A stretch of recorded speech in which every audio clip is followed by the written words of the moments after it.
வணக்கம்ங்க. இன்னைக்கு ஒரு டே ரொட்டீன் தான் பார்க்க போறேங்க. இன்னைக்கு கொஞ்சம் உடம்பு சரியில்ல. சரி அப்படியே படுத்துட்டு இருந்தோம்னா படுக்க போட்டுருன்னு சொல்லி கொஞ்ச நேரம் படுக்க, கொஞ்ச நேரம் எந்திரிச்சு வேலை செய்ய, இந்த மாரி ஒரு 3 மணி வரைக்கும் டைம் போயிட்டு இருந்தது. கொத்தமல்லி, புதினாலாம் எடுத்து வச்சுட்டு, திரும்ப போய் கொஞ்ச நேரம் படுத்துட்டேன். திரும்பி எந்திரிச்சு பார்த்தீங்க அப்படின்னா, இன்னைக்கு நான்வெஜ் சமைக்கலாம் அப்படின்ட்டு. ஏன்னா உடம்பு சரியில்ல அப்படின்னாலே, எத்தன பேருக்கு நான்வெஜ் சாப்பிடலாம்னு தோணும்னு சொல்லுங்க. எனக்கு கண்டிப்பா பிரியாணி சாப்பிடணும்னு தோணும். சப்போஸ் பிரியாணி செய்யறதுக்கு வீட்ல எதுவுமே இல்லன்னா, கண்டிப்பா கடையிலயாவது வாங்கி சாப்ட்டுருவேன். அந்த மாரி இன்னைக்கு வந்து சமையல் எனக்கு பண்றதுன்னா ரொம்ப ரொம்ப பிடிக்கும். சரி படுத்துட்டே இருந்தோம்னா, நமக்கு யாரு சமைச்சு தர போறா? நம்ம சமைச்சு தானே நம்ம சாப்ட்டுக்கணும். நமக்கு யாரும் சமைச்சு தர அளவுக்கும் இல்ல அப்படின்னு சொல்லிட்டு, நானே எந்திரிச்சு சமைக்க ஆரம்பிச்சுட்டேனுங்க. நாட்டுக்கோழி வந்து கறி எடுத்துட்டு வந்திருந்தேன். நாட்டுக்கோழி பிரியாணி தான் வந்து இன்னைக்கு செஞ்சேன். இன்னைக்கு என்ன ஒரு மிஸ்டேக் பண்ணிட்டேன்னா, எப்பயும் செய்யற மாரி செஞ்சிருந்தேன்னா கூட, எனக்கு மனசு எதுவும் பண்ணியிருக்காது. இன்னைக்கு சரி ஏதாவது யூடியூப் பார்த்து ஒரு ரெசிபி ட்ரை பண்ணலாம் அப்படின்னு சொல்லி பார்க்கும்போது, இந்த குக் வித் சங்கீதா அவங்களோட சேனல் பார்த்தேன். அவங்க தக்காளியே போடாம பிரியாணி வந்து செஞ்சிருந்தாங்க. ஆக்சுவலா பிரியாணிக்கு வந்து தக்காளி நம்ம அதிகமா போட மாட்டோம். இருந்தாலும் ஒரு ஒரு தக்காளி, 2 தக்காளி போடுவோம் இல்லையா? அவங்க தக்காளியே போடல. அப்புறம் தயிர் ஊத்தி சிக்கன் வந்து மேரினேட் பண்ணி வச்சிருந்தாங்க. சரி அந்த ஸ்டைல்ல கமெண்ட்ஸ் பார்த்தேன் நெறைய பேரு நானும் இது மாரி செஞ்சிருந்தேன். நல்லா இருந்துச்சு அப்படின்னு சொல்லியிருந்தாங்கன்னு சொல்லிட்டு, அந்த மாரி செஞ்சேன். அந்த டேஸ்ட் எனக்கு ஏனோ பிடிக்கல. மத்தபடி எல்லாருக்கும் பிடிக்குமோ என்னமோ எனக்கு தெரியல. ஏன்னா நம்ம ஒரே மாரியே சமைச்சு சாப்பிட்டு பழகிட்டோம் இல்லையா? அதனால அந்த டேஸ்ட் வந்து நம்மளுக்கு பிடிக்கல அப்படின்னு எனக்கு பிடிக்கல அப்படின்னு நான் நெனைக்கிறேன். அந்த பக்கம் பார்த்தீங்க அப்படின்னா, மூளை எடுத்துட்டு வந்திருந்தேன். ஆட்டு மூளை. இன்னைக்கு வந்து ஆட்டுக்கறியில ஊறுகாய். மட்டன் ஊறுகாவும் நான் வந்து போட்டேன். இந்த ஷார்ட்ஸ்ல வந்து உங்களுக்கு ஷேர் பண்ணியிருப்பேன். அப்புறம் சரி மூளை வந்து ஒண்ணு எடுத்துட்டு வந்தேன். தம்பிக்கு மூளை ரொம்ப பிடிக்கும். அதனால வந்து அவனுக்கு செஞ்சு குடுக்கலான்னு. அப்புறம் நாட்டுக்கோழி பார்த்தீங்க அப்படின்னா, அ பிரியாணிக்கு, கிரேவிக்கும் வந்து எடுத்திருந்தேன். ஸோ நாட்டுக்கோழிலயும் ஊறுகாய் வந்து ட்ரை பண்ணணும் அப்படின்னு இருக்கேன். போட்டு வச்சுக்கலாம் அப்படின்னு இருக்கேன். அதுவும் நான் வந்து உங்களுக்கு ரெசிபி சொல்றேன். இந்த மாரி உடம்பு சரியில்லாத சமயத்துல யாருக்கெல்லாம் நான்வெஜ் சாப்பிட பிடிக்கும்னு சொல்லுங்க. நான் வந்து அ நல்ல நாள், கெட்ட நாள் அந்த மாரிலாம் எந்த நாளுமே பார்க்க மாட்டேங்க. சாப்பிடணும்னு முடிவு பண்ணிட்டோம்னா, நம்ம அதையெல்லாம் பார்க்கவே கூடாது. நான் வந்து சாமி கும்பிடுவேன். அந்த அளவுக்கு நான்வெஜ்ஜும் சாப்பிடுவேன். கண்டிப்பா எப்பவுமே எங்க வீட்ல கருவாடு இருந்துட்டே இருக்கும் ஃபர்ஸ்ட்லாம்.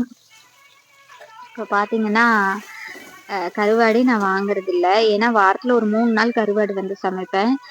மீன் வந்து எடுக்க முடியாது. இங்க அப்ப வண்டி இல்லாத சமயத்துலலாம் பார்த்தீங்க அப்டின்னா, இங்கேருந்து பஸ் ஏறி போகணும். போயிட்டு டைமுக்கு அந்த பஸ்ஸுக்கு வந்து இங்க நம்ம வில்லேஜ்ல இறங்கணும். அப்படிங்கிறதுனால கருவாடு தான் வந்து அதிகமா இருக்கும். ஞாயிற்றுக்கிழமை ஒரு நாள் மட்டும் காடை, சிக்கனு அப்புறம் இல்லாட்டி காடை, மட்டன் அந்த மாதிரி வந்து எடுப்பேன். அதுவும் சிக்கன் எடுக்கணும் அப்படின்னாவே நாட்டுக்கோழி தான். பிராய்லர் வந்து அதிகமா யூஸ் பண்ணவே மாட்டோம். ஸோ இப்ப இப்ப இந்த கிரில் சிக்கன் அதெல்லாம் தம்பி வந்து கேட்கறதுனால, பிராய்லர் வந்து அப்பப்ப எடுக்கிறேன். மத்தபடி பார்த்தீங்க அப்படின்னா, நம்ம இங்கே தோட்டத்துலலாம் சொல்லி வச்சோம் அப்படின்னா, கோழி வந்து புடிப்பாங்க. சந்தைக்கு புடிச்சிட்டு போற நாள்ல வந்து நம்மளுக்கு கோழி வந்து குடுப்பாங்க. ஒண்ணு ஒரு ஒரு 1 கிலோ, 1 1/2 கிலோ வர மாரி எடுத்துக்கிட்டேன் அப்படின்னா, நான் வந்து அத அப்படியே கறி வெட்டி வாங்கிட்டு வந்து கழுவாம என்ன பண்ணுவேன்னா, இப்போதைக்கு சமைக்கிற கலவா எடுத்துட்டு, மீதிய வந்து ஃப்ரீசர்ல போட்டுருவேன். ஏன்னா, உங்களுக்கு எலும்பு எடுக்கும்போது, எலும்பு எல்லாமே வந்து மோஸ்ட்லி பிரியாணி போட்டுருவேன். ஏன்னா, நான்வெஜ்ஜுன்னு செஞ்சோம்னாங்க, பிரியாணி வந்து கண்டிப்பா நம்ம வீட்ல விரும்பி சாப்பிடுவாங்க.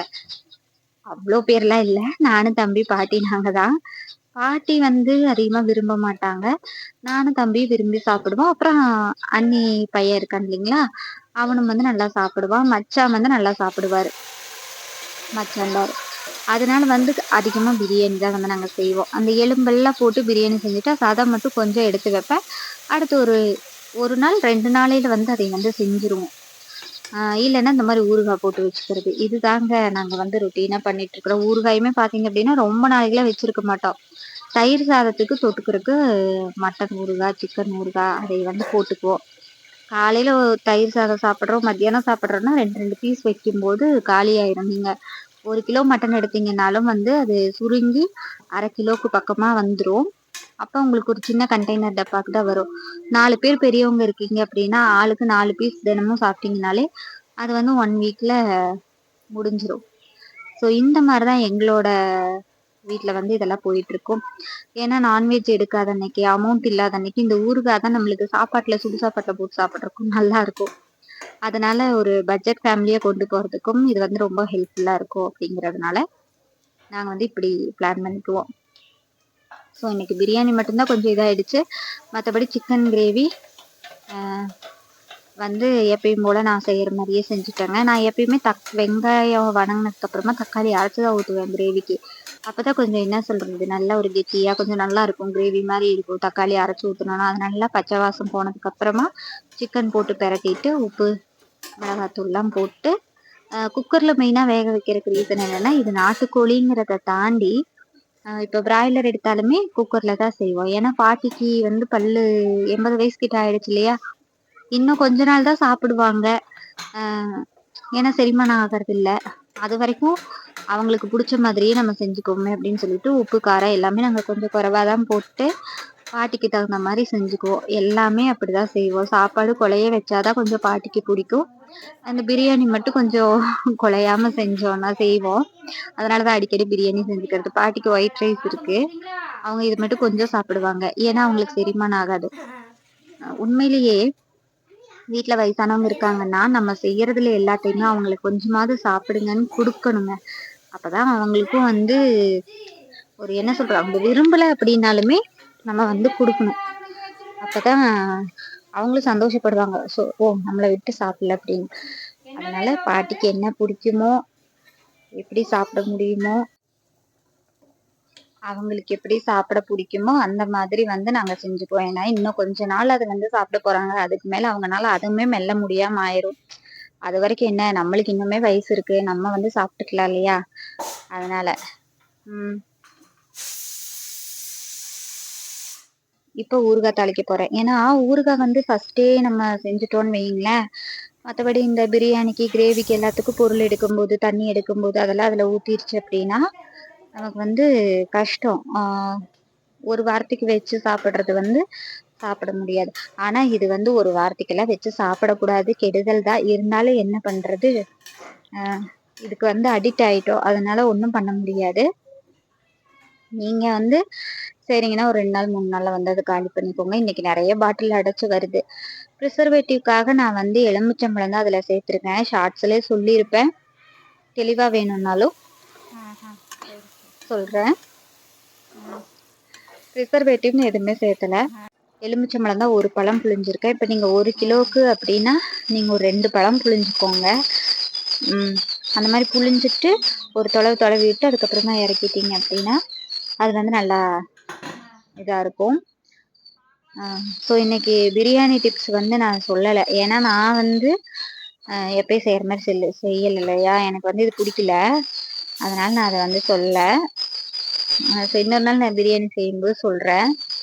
ஆனா கடையில கொடுக்குற பிரியாணி எல்லாம் அந்த அளவுக்கு டேஸ்ட் ஒரு மனமா இருக்குது அப்படின்னா அதுக்கு வந்து எசன்ஸ் வந்து சேர்த்துவாங்க.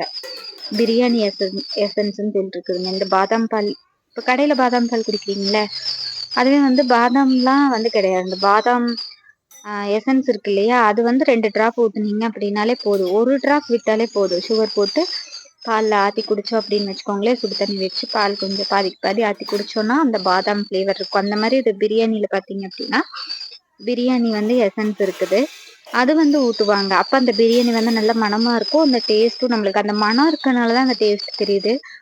மற்றபடி வந்து நம்ம பாய் வீட்டு பிரியாணிலாம் பார்த்தீங்கன்னா அவங்களாம் மோஸ்ட்லி செம்பரி ஆடு தான் போடுவாங்க. நம்ம வந்து வெள்ளாடு போடுறோம், அந்த செம்பரி ஆட்டுக்கு அந்த பிரியாணி வந்து டேஸ்ட் நல்லா இருக்கும். நீங்க வேணா செம்பரி ஆடு போட்டு பிரியாணி வந்து செஞ்சு பாருங்க, டேஸ்ட் வந்து பக்காவா இருக்கும். ஸோ எல்லாமே செஞ்சாச்சு. பிரியாணி, சிக்கன் கிரேவி, நாட்டுக்கோழி பிரியாணி, சிக்கன் கிரேவி, மூளை வறுவல், மட்டன் ஊறுகாய், ஒயிட் ரைஸ், தயிர், இது எல்லாம் தான். ஸோ எல்லாருமே எப்பவுமே நைட்டு வந்து சேர்ந்து உட்காந்து சாப்பிடுவோம். லீவு நாளில் சேர்ந்து உட்காந்து சாப்பிடுவோம். ஸோ எங்களோட விளாக் இவ்வளோதான். நீங்கள் கண்டிப்பாக ஆட்டு பிரியாணி வந்து செம்பரி ஆடு வாங்கி செஞ்சு பாருங்கள். உண்மையே டேஸ்ட் நல்லாயிருக்கும். பட் எனக்கு வந்து பிடிக்காது, நான் ஒரு டைம் செஞ்சேன். அதனால் அந்த செம்பரி ஆட்டு வாசம் அடிக்கிறதுனால நாங்கள் வெள்ளாடு தான் செய்கிறோம். உங்களுக்கு அந்த மாதிரி டேஸ்ட் வேணும்னா கண்டிப்பாக செம்பரி ஆடு செஞ்சு பாருங்கள். ஸோ தேங்க்ஸ் ஃபார் வாட்சிங்.